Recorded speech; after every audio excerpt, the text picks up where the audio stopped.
નમસ્કાર ખેડૂત મિત્રો, સ્વાગત છે તમારું આપણી ચેનલમાં. માવઠાને લઈને મોટામાં મોટી આગાહી અંબાલાલ પટેલ દ્વારા કરવામાં આવી છે. તો સંપૂર્ણ માહિતી જોતા પહેલા ચેનલમાં નવા હો તો નીચે આપેલા સબસ્ક્રાઇબ બટનને દબાવી અને વિડીયોની લિંક અન્ય મિત્રો સાથે શેર કરી દેજો. તો જોઈએ ખેડૂત મિત્રો વિગતવાર માહિતી. તો આજે વહેલી સવારથી એટલે કે 6 વાગ્યાથી લઈ અને 9:30 વાગ્યા સુધી પણ વાતાવરણમાં ક્યાંક વાદળા જોવા મળ્યા હતા. સૌરાષ્ટ્ર, દક્ષિણ ગુજરાત અને કચ્છ જિલ્લાના કેટલાક વિસ્તારોમાં પણ પવન ફૂંકાણો હોય તેવું જોવા મળ્યું હતું. કચ્છ જિલ્લાના કેટલાક વિસ્તારોમાં વરસાદી માહોલ પણ જોવા મળ્યો હતો. જ્યારે સૌરાષ્ટ્રના કેટલાક વિસ્તારોમાં બપોરના સમયગાળા દરમિયાન એટલે કે 11 થી 3 વાગ્યા સુધીના સમયગાળા દરમિયાન તાપમાનમાં વધારો પણ જોવા મળી રહ્યો છે.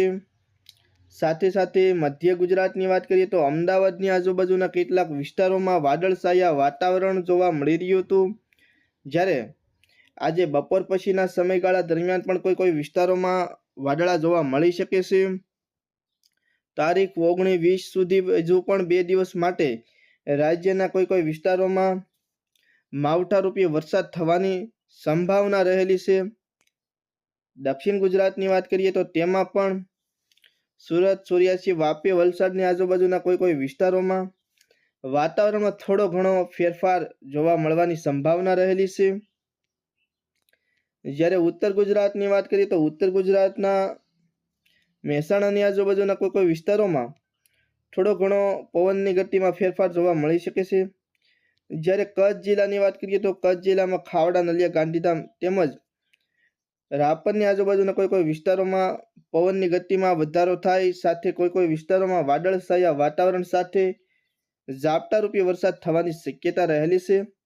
તો ખેડૂત મિત્રો, આ હતા અત્યારના તાજા હવામાન સમાચાર. વિડીયો ગમ્યો હોય તો ચેનલને સબસ્ક્રાઇબ કરી અને વિડીયોની લિંક અન્ય મિત્રો સાથે શેર કરી દેજો.